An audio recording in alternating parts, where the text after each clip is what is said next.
Assalamualaikum warahmatullahi wabarakatuh. Alhamdulillahirabbil alamin. Wassalatu wassalamu ala asyrafil anbiya'i wal mursalin wa ala alihi wa sahbihi ajma'in. Allahumma shalli ala sayyidina Muhammad wa ala alihi wa sahbihi wa barik wasallim. Yang berbahagia Tan Sri Dr. Muhammad Yusuf Nur, Setiausaha Agung Kehormatan Hakim Kebangsaan. Yang berbahagia Datuk Haji Abdul Hanif Harun, Bendahari Kehormatan Hakim Kebangsaan. Yang berbahagia Datuk Haji Muhammad Khalid bin Ibrahim, Penolong Setiausaha Agung Kehormatan Hakim Kebangsaan. Yang berbahagia Tuan Haji Muhammad Cik, Setiausaha Kerja Pentadbiran dan Program. Seterusnya yang berbahagia Dr. Suariza Hidayah Muhammad, Pengarah IDIPKL. Seterusnya kepada ketua-ketua unit, pengarah-pengarah, kaki tangan, perkim, ibu pejabat sekalian. Alhamdulillah, bersyukur kita kehadirat ilahi kerana dengan limpah kurnia maka dapat kita bersama-sama berkumpul di dalam perhimpunan bulanan warga perkim bilangan 5 bagi tahun 2022. Bagi memulakan majlis kita pada pagi ini dijemput Encik Muhammad Jaiz Marifat Abdullah untuk memimpin doa. Dipersilakan.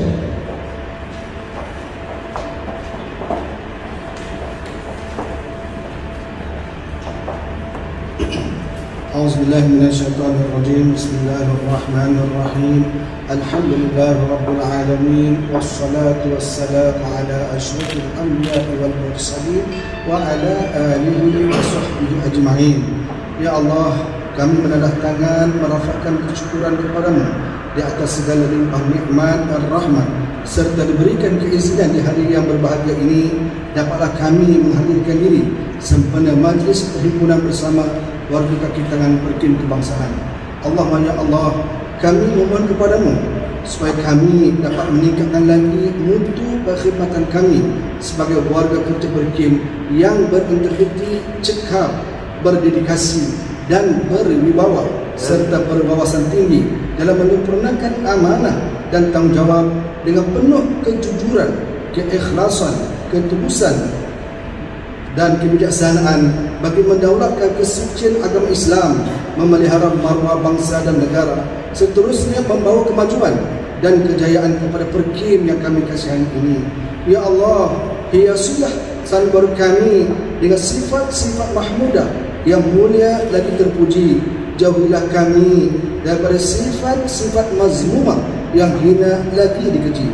Ya Allah, tanamkanlah ke dalam diri kami sifat rajin bekerja dalam suasana semangat bekerjasama, kasih sayang antara satu sama lain dan persaudaraan yang sejati ke arah mencapai kecemerlangan dan keridhaan-Mu ya Ilahi. Ya Allah, kami juga memohon jadikanlah diri, keluarga dan negara kami ini sentiasa di dalam keadaan aman dan damai, makmur dan bahagia, sentiasa dianjurahi kebaikan dan kebajikan, pemeliharaan dan penjagaan, perlindungan dan pengawasan, serta dijauhkan daripada segala kekacauan dan huru-hara, musibah dan penyakit. Semoga kami dapat hidup tenteram dan bahagia di dunia dan di akhirat kelak. Rabbana atina fid dunya hasanah wa fil akhirati hasanatan wa qina adzabannar. Sallallahu ala sayyidina Muhammad wa ala alihi wa sahbihi ajma'in. Walhamdulillahi rabbil alamin.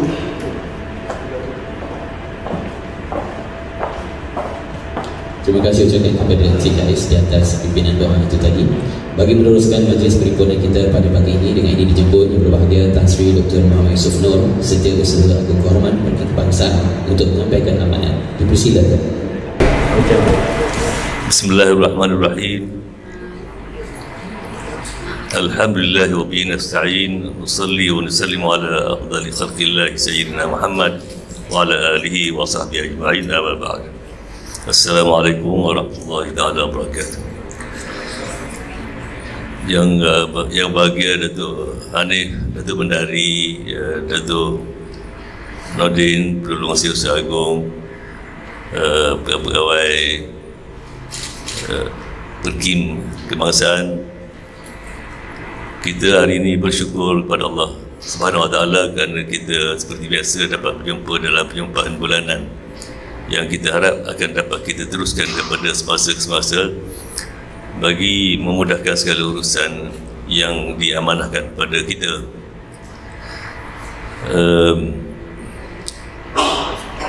Sebelum saya meneruskan ucapan ringkas ini, saya nak beritahu satu berita baik. Berita baik ini bukan berita naik gaji, tapi berita baik pasal nak beri hadiah baju baru kepada pasukan nasyid ni. Jadi alhamdulillah, saya nak beritahu sebagai tanda penghargaan kita kepada tim yang memeriahkan suasana penyumpahan ini dengan menyanyikan atau melagukan lagu kebangsaan dan juga lagu berkim.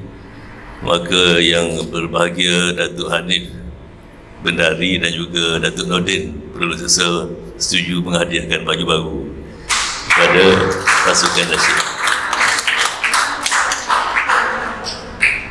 Berapa harga tu dia tak beritahu saya, tapi dia janji nak beri baju baru saja. Tak ada nak tambah ke pada ahli pegawai ni, tak ada. Aku nak tambah bagi pegawai ni. Itu kemudian pasal saya sebut bagi pihak tuan-tuan lah. Mungkin tuan-tuan pun tak juga baju, saya pun tak juga. Tapi kita hargai mereka yang telah memeriahkan suasana dan menceriakan suasana perjumpaan bulanan dan semua majlis-majlis yang lain. Kerana nasyid sebagai satu wasilah untuk menambah keceriaan dalam urusan berdakwah, menerusi lagu-lagu yang berkaitan dengan agama. Kalau nak tambah lagi dengan lagu-lagu baru, seperti lagu, kalau ada lagu Maulid Rasul sallallahu alaihi wasallam atau lagu Mak Hijrah ke, saya bila dapat baju baru ni kena berlatih lah, kena berlatih menyanyikan lagu-lagu tambahan. Mana pasukan ketua nasyid ni siapa dia tak? Saya tak tahu. Yang jadi ketua Farhan lah. Jadi nak tambah lagu daripada semasa ke semasa, elok juga. Mungkin ada pula orang nak bagi apa-apa penghargaan kemudian. Hari ini kita akan kita perlu melihat tentang masa berubah dan masa terus berjalan. Lagi 2 hari kita, bukan sahaja kita orang-orang Islam di Malaysia ini, saya fikir di negara lain pun, walaupun mereka tidak mempunyai acara yang serupa di Malaysia, mereka akan menyambut hari Maulid Rasul sallallahu alaihi wasallam. Oleh kerana itu, kita di Perkim, walaupun tidak ada satu majlis yang resmi menyambut dan mengenang peristiwa kelahiran, walaupun tidak merupakan satu perkara yang wajib, tapi ia menjadi syiar bagi orang-orang Islam untuk menunjukkan kecintaan mereka kepada Nabi Muhammad SAW yang sudah menyebarkan Islam lebih daripada 1400 tahun yang lalu. Walaupun baginda wafat pada usia yang tidaklah tua sangat, iaitu pada usia 62, tapi ajaran yang baginda tinggalkan sampai beribu-ribu tahun. Artinya perjuangan Muhammad SAW, walaupun usia biologinya, usia baginda hanya 62 tahun, tapi kesan ajarannya beribu-ribu tahun dan mungkin akan terus hidup sehinggalah akhir zaman. Sama-samalah kita doakan supaya Allah menambah rahmat pada baginda sallallahu alaihi wasallam.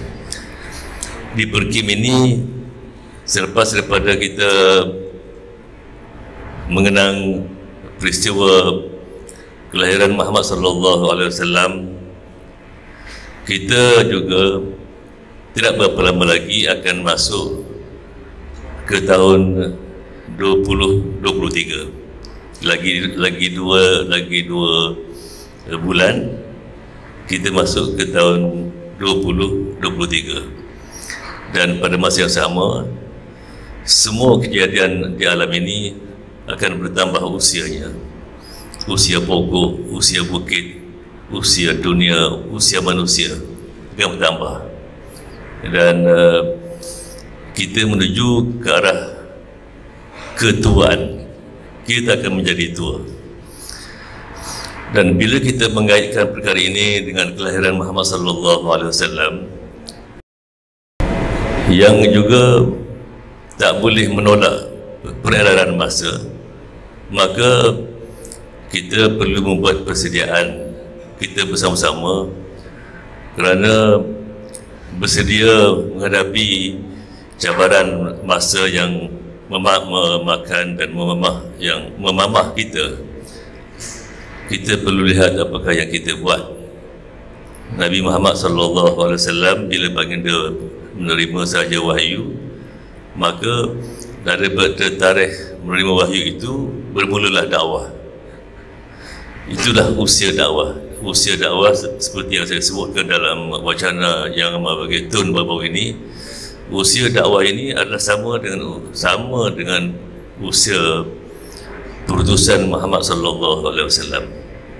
Dan kalau kita perhatikan apakah yang dibuat oleh Muhammad sallallahu alaihi wasallam dalam konteks dakwah, antara lain baginda berdakwah bila menerima amanah daripada Allah Subhanahu wa taala. Baginda berdakwah kepada orang kafir, kerana baginda dikelilingi oleh orang kafir. Cuba kita bayangkan, berdakwah daripada sejak terima wahyu, yang dihadapi ialah golongan yang kafir, yang belum Islam.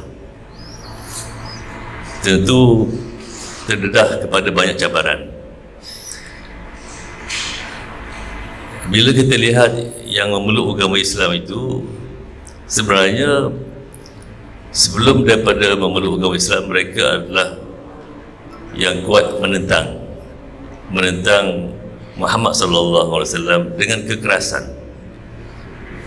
Yang merupakan kemunculannya ialah untuk membunuh Muhammad sallallahu alaihi wasallam.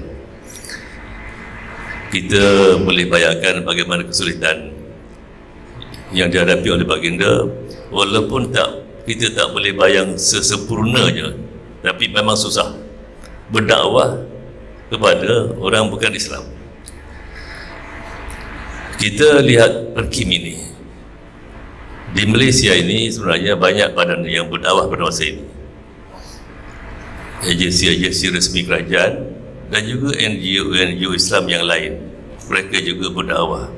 Alhamdulillah, rupanya urusan berdakwah ini dibuat oleh bukan sahaja kita, tapi banyak lagi yang lain. Kalau tak sampai 100, tapi sudah pasti berpuluh-puluh badan dakwah di Malaysia ini. Mengikut perhatian saya, ada sesuatu yang unik di Perkim ini, iaitu Perkim ini dicetuskan untuk memberi fokus kepada dakwah kepada golongan yang bukan Islam, di samping memberi kefahaman kepada orang-orang Islam sendiri. Untuk memberi kefahaman kepada orang Islam sendiri, yang semua orang tahu, terdapat yayasan-yayasan seperti Yayasan Dakwah dan berbagai badan-badan yang resmi yang ditubuh oleh kerajaan. Mereka berusaha untuk menjalankan kegiatan di kalangan orang Islam. Tapi bila Perkim dicetuskan oleh Allahyarham almarhum Tengku Abdul Rahman, almarhum memang berhasrat untuk kita mendekati orang bukan Islam. Amanah itu kita pikul sampai hari ini. Kalau kita tidak fikir betul-betul, kita mungkin hilang fokus. Mungkin kita bersaing dengan orang-orang lain yang berdakwah untuk orang-orang Islam saja. Kita pun berdakwah untuk orang Islam saja. Sebenarnya tugas kita ada sikit kelainan. Di samping memberi pahaman kepada orang-orang Islam yang sudah menganut Islam, tapi jangan lupa bahawa keunikan Perkim ini adalah berasaskan kepada hasrat yang murni daripada pencetusnya untuk kita mendekati non-Muslim. Saya sengaja sebut hal ini supaya kita mengetahui bahawa tugas yang tuan-tuan dan kita semua lakukan hari ini bukanlah senang. Tapi insya-Allah kita perlu pikul bersama. Kita tidak boleh serah pada seorang. Tak boleh serah pada seorang individu untuk berdakwah kepada non-Muslim. Kita buat secara bersama. Dan yang sulit itu insya-Allah kalau buat bersama akan senang. Tapi kita kena sabarlah. Kerana dalam menghadapi hal-hal yang seperti ini, kita berhadapan dengan macam-macam persoalan. Tuan-tuan sendiri banyak mempunyai kelebihan kerana tuan-tuan menghadapi macam-macam cabaran. Dan walaupun tuan-tuan tak cerita, tapi saya boleh agak banyak cabaran. Cabaran datang daripada manusia. Hari ini, setiap pagi ini macam biasalah seperti bila kita baca surah Al-Kahfi. Tuan-tuan pembaca Al-Kahfi biasanya lah kalau ada masa. Kita akan bersua dengan satu ayat dalam surah Al-Kahfi. Nanti tuan-tuan tengok ayat 54. Apa kata ayat ini? Di antara kata-kata yang terdapat dalam ayat 54 surah Al-Kahfi ini ialah wa kana al-insanu aktsara syai'in jadala. Maksudnya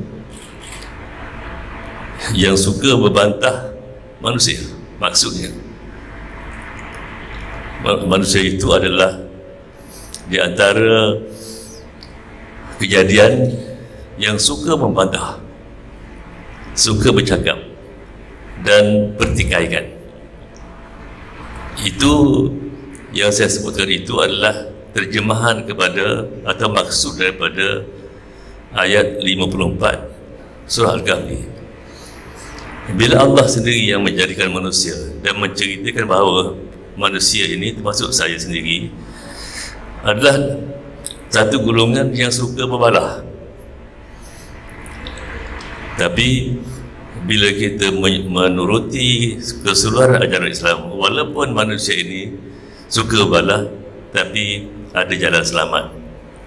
Jalan selamat adalah menerusi akhlak yang baik, sabar, understanding, banyakkan rasa muhibah dan bermacam-macam lagi.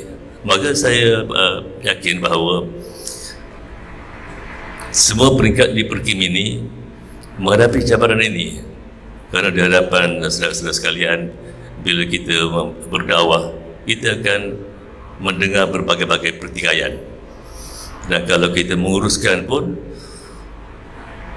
yang berkaitan dengan Islam ini, kadang-kadang sesama sendiri pun bertikai juga. Maka akhirnya orang Islam akan rugi kerana mereka menghabiskan masa dalam perbalahan. Maka sebab itulah bila kita mengenang dan mengharusi perkara ini, saya nak berakap dan terima kasih kepada warga Perkim di mana sahaja, sama ada di sini atau di mana-mana sahaja, yang sentiasa istiqamah, fikir betul-betul dan fokus bahawa kita ingin membuat sesuatu yang baik. Lebih-lebih lagi di Perkim ini, oleh kerana anggotanya tidak ramai, ada 111 orang anggota pentadbiran sahaja, maka dalam menjalankan urusan adalah wajar kita beristiqamah. Di luar daripada kita, seperti biasa, di luar daripada sesebuah organisasi terdapat macam-macam perkara yang berlaku. Di luar kita ada orang yang mungkin mengajak kita berbalah. Mungkin ada orang daripada luar yang tidak suka melihat 111 orang ini bekerja secara sah, satu sah. Mereka mengajak kita berfikir daripada perspektif mereka, bukan daripada segi kepentingan. Maka akhirnya 111 ini akan menjadi lemah. Walaupun angkanya lebih ber 100, tapi lemah kerana mereka kita terperangkap dengan gangguan daripada luar yang ada kepentingan. Jadi sebab itulah bila kita fikir dalam mana-mana badan yang berjaya, mereka mempunyai semangat untuk bekerja bersama dan mereka tidak akan dipengaruhi oleh orang yang ada kepentingan. Jadi bila saya lihat di Perkim ini, saya lihat tuan-tuan sekalian beristiqamah, maka saya ada kebimbangan sedikit. Kebimbangan saya ialah bila kita beristiqamah dalam menjalankan pentadbiran, maka orang akan berusaha menghancurkan istiqamah ini dengan mengajak kita berfikir perkara yang bukan-bukan, pertikaikan itu, pertikaikan ini, dan akhirnya kita terperangkap dengan maksud ayat 54 surah Al-Kahfi, manusia ini suka berbalah. Kita mohon daripada Allah Subhanahu Wa Taala supaya menyelamatkan kita daripada berbalah dan selamatkan kita daripada orang yang ada kepentingan.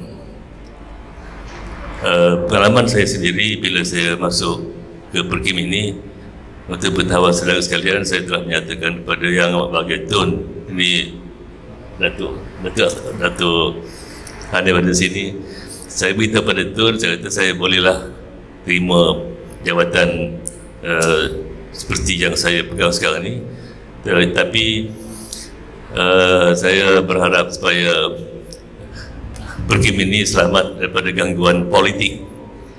Walaupun ada politik, dan politik ini bukan politik yang kita faham daripada parti-parti politik, tapi ada orang berpolitik, bukan parti politik tapi berpolitik. Dan bila mereka berpolitik, mereka mengajak kita untuk berfikir macam mereka fikir, maka istiqamah kita akan hancur. Jadi kalau tuan-tuan tengok, kalau orang ajak untuk bermuafakat membuat pasukan yang banyak pasukan dalam Perkim ini, saya fikir tak eloklah. Kita teruskan istiqamah tim kita satu, lebih-lebih lagi khusus bagi perkara yang terkini dalam Perkim ini, dalam sesi ini, iaitu sesi 2022 hingga 2025. Agenda kita terbesar ialah untuk mensifarkan kemiskinan di kalangan saudara baru. Ini satu fokus yang saya kena maklumkan pada saudara-saudara sekalian. Saya tak boleh buat seorang, pegawai-pegawai tak boleh buat seorang. Datuk Nordin yang bersama kita hari ini pun, Datuk Nordin tak boleh buat seorang.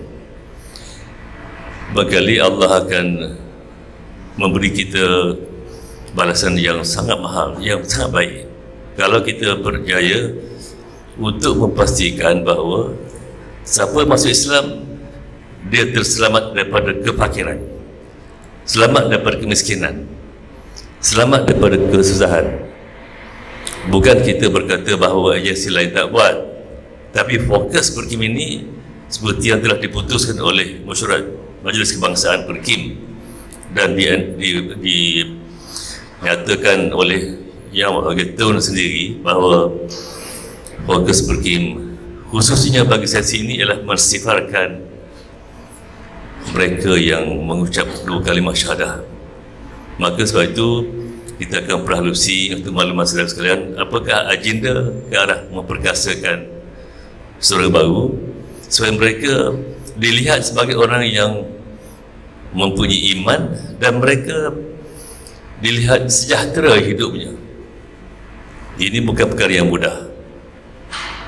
Tentu kita berkata bahawa kalau nak bagi mereka selamat, kena bagi duit banyak-banyak, tapi itu mungkin ada kebenaran sedikit sebanyaknya, tapi yang telah diputuskan ialah untuk memberi mereka latihan untuk mereka berdikari.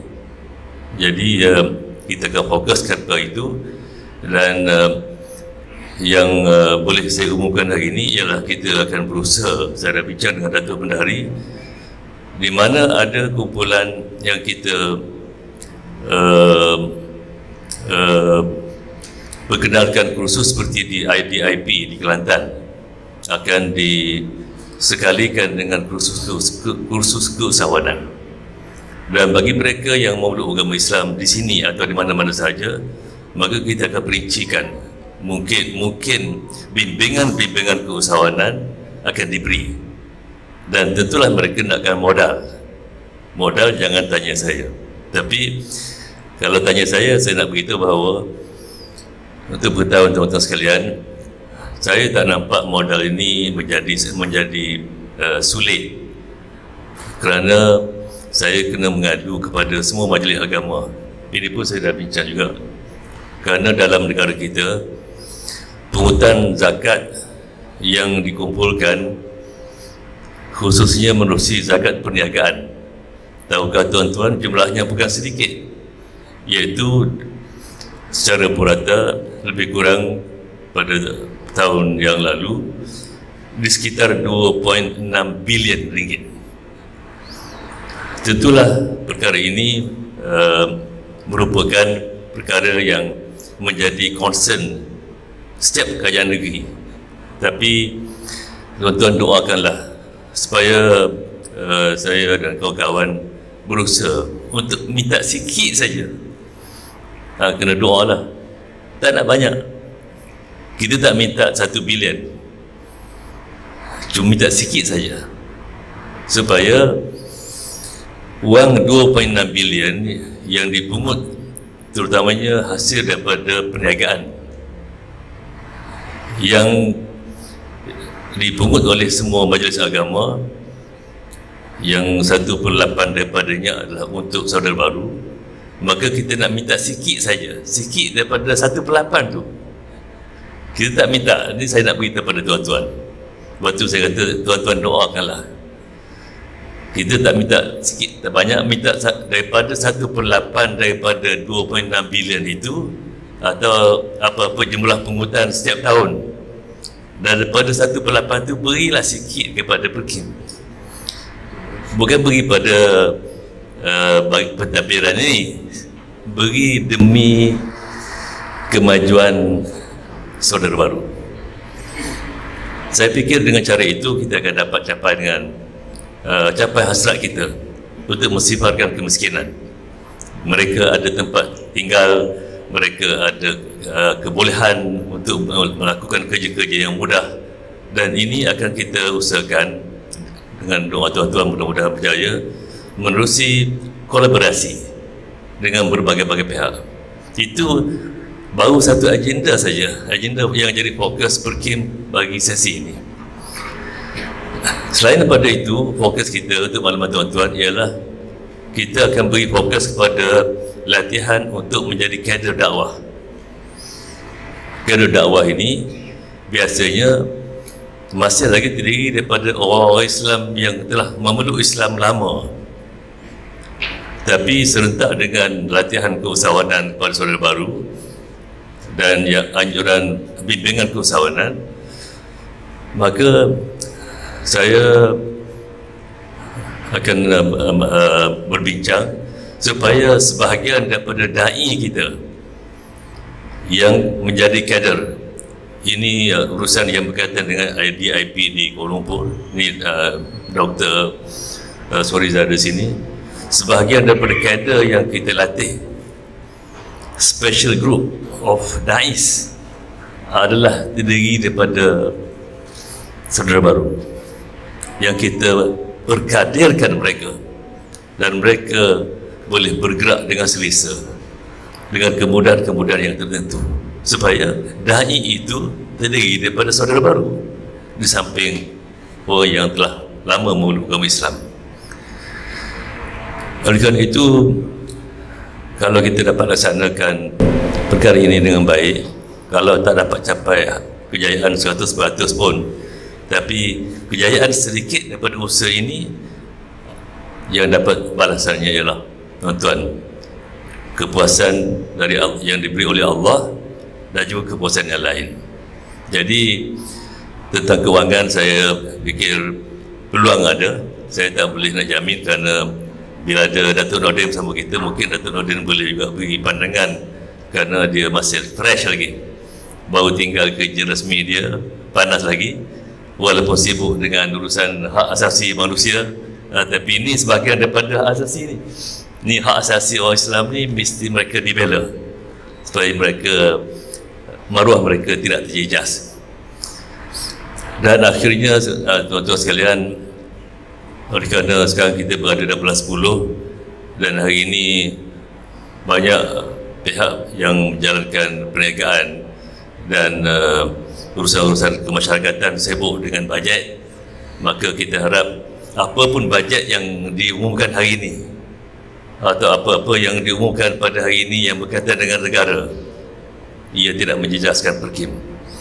Tadbirlah negara dengan baik, itu doakan mereka mentadbir dengan baik dan pemimpin-pemimpin yang baik. Kerana itu prinsip Perkim sebagai badan, sebagai sebuah NGO, kita mahu pemimpin yang baik. Dan kita yakin bila naik pemimpin yang baik, tentulah mereka tidak akan abaikan Perkim ini. Kerana Perkim ini adalah warisan yang ditinggalkan atau amanah yang ditinggalkan oleh pemimpin negara ini, iaitu Perdana Menteri Malaysia yang pertama. Jadi naiklah kerajaan mana, naiklah siapa, tuan-tuan doakanlah so, mereka sentiasa memberi perhatian yang berat pada Perkim ini. Walaupun anggota kita dalam pentadbiran cuma 111 orang, tapi yang 111 inilah yang memberi impak yang besar kepada mungkin jutaan orang di seluruh negara. Jadi saya tak, seperti yang saya katakan selalu, saya tak boleh buat seorang dan sesiapa pun tak mungkin boleh buat seorang. Kita mesti buat secara bersama. Jadi tuan-tuan adalah satu pasukan yang terdiri daripada 111 orang anggota, dan yang 111 mesti bersatu padu, tidak dipengaruhi oleh sesiapa. Dan kalau orang nak mengajak kita berpuak-puak, maka beritahu pada mereka terima kasih kerana ingin menawarkan gerakan yang memisahkan. Mudah-mudahan Allah beri petunjuk pada orang itu supaya mereka tidak mengganggu kita, dan insya-Allah Perkim ini akan lebih berjaya. Jangan gusar, asalkan kita bekerja dan bergerak dalam satu tim, satu soft, bagaimana yang dikehendaki oleh agama kita. Jadi itulah saja yang saya nak beritahu. Udara di luar pun nampak dah gelap dah. Hati-hati kerana musim ini musim banjir. Dan saya nak beritahu juga tentang fokus segera kita. Saya akan bincang dengan Cik Mat bahagian program. Mungkin kita akan bersedia tim sukarelawan kecemasan untuk 2 bulan ataupun mungkin sampai Mac tahun depan. Kita akan fikir bagaimana kita nak formalize tim kecemasan yang akan berdakwah dengan kehadiran tim itu atau tim Perkim ini, di mana ada peristiwa yang mengganggu kesejahteraan masyarakat mana-mana yang kita pilih. Kita tak boleh pergi semua kerana kita bukannya raksasa yang boleh buat semua, tapi kita pilih. Tapi tim itu saya fikir boleh kita formalize. Datuk Penari pun nampak angguk tu, dia angguk tu dia boleh bagilah. Kalau tak ada best lagi, best tu boleh buat banyak-banyak tu, boleh pakai bila-bila. Kalau Datuk Penari angguk tu, mana best tu kita boleh buat lah. Harga tak apa-apa. Jadi tim tu kita akan, mungkin semua nak jadi anggota tim itu, tapi kita akan bincang bagaimana kita akan berada di tempat yang kita pilih. Ini di samping Perkim negeri yang berkenaan, kerana di mana berlaku peristiwa-peristiwa, kalau berlaku sama ada banjir atau apa-apa, Perkim sudah ada di setiap negeri. Tapi tim pusat ini sebagai komplement, tambah lagi dia di mana terdapat kejadian yang serius. Kerana itu adalah cara berdakwah yang paling berkesan. Concern Perkim kepada kesulitan masyarakat, terutamanya orang-orang Islam dan juga saudara baru. Jadi itulah saja yang saya nak beritahu. Terima kasih kepada tuan-tuan sekalian. Mudah-mudahan kita sambut Maulud dengan penuh kekhusyukan, dengan harapan, dengan berkat dan syafaat Muhammad sallallahu alaihi wasallam. Perkim akan terus menjadi lebih berkasih lagi. Terima kasih. Assalamualaikum warahmatullahi taala wabarakatuh.